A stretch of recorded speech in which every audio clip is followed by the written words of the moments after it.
大家好，我係 Mr. Evan So，今日會為大家講解呢就係 HKDSE 2012 Mathematics Core Paper 2 Session A Question 27嘅。咁你睇翻個題目先啦，佢本身呢就有一啲嘅係喎，請留意以下信息。如果你係新知嘅話呢，你唔明白我做呢個 video 嘅理念同埋點樣幫你計數嘅話呢，教你計數，幫你解難同埋應付公開試嘅話呢，請你 pause 咗個 video 啦。舊語你知道咗嘅話呢，咁你就跟我一齊落去條題解裏邊啦。好啦，睇翻第27條啦，好明顯啦，就問緊概率啦。概率呢，如果你係跟我學嘅呢，我第一件事呢就要 challenge 你，記唔記得到底概率嘅 definition 係咩呢？咁畫面上嗰個灑俾你睇啦，就係 favorable events over total events，即係話喺咁多個可能裏邊有幾多個機會係你想要嘅事件發生呢？ OK， 呢條題目如果係 total events 咧，咁其實就會係要過兩關嘅。因為咧佢由0至到9有10個數字，可以擺喺個10位度，個位嗰度亦都一樣。咁所以咧其實咧就有100個可能嘅，就係900去到999嘅。咁嗰度咪100個數字啊？咁而家佢話咩？佢話要 divisible by 5喎。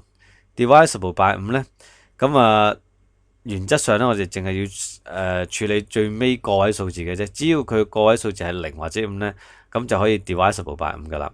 咁至於中間嗰度咧，其實無論咩數字都唔會影響最尾嗰個位除唔除得5嘅問題嘅。咁所以咧，我哋咧其實係過兩關嘅，就係要過中間個關同埋最尾個關。咁有啲人咧就會再講得再好啲嘅，就係喺唔影響概率嘅情況底下呢，我哋即係話第二關係唔使睇嘅，淨係睇尾關，咁又得啫。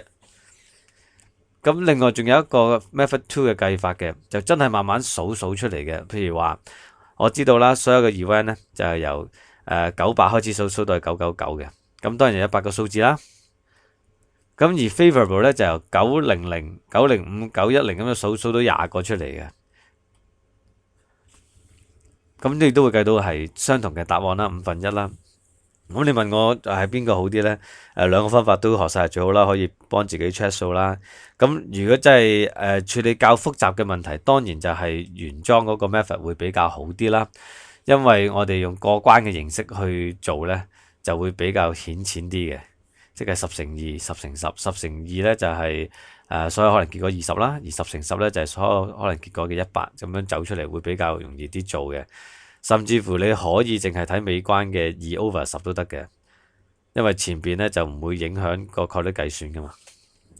OK，第27條講到呢度都講完噶啦，多謝同學仔收聽，再見，拜拜。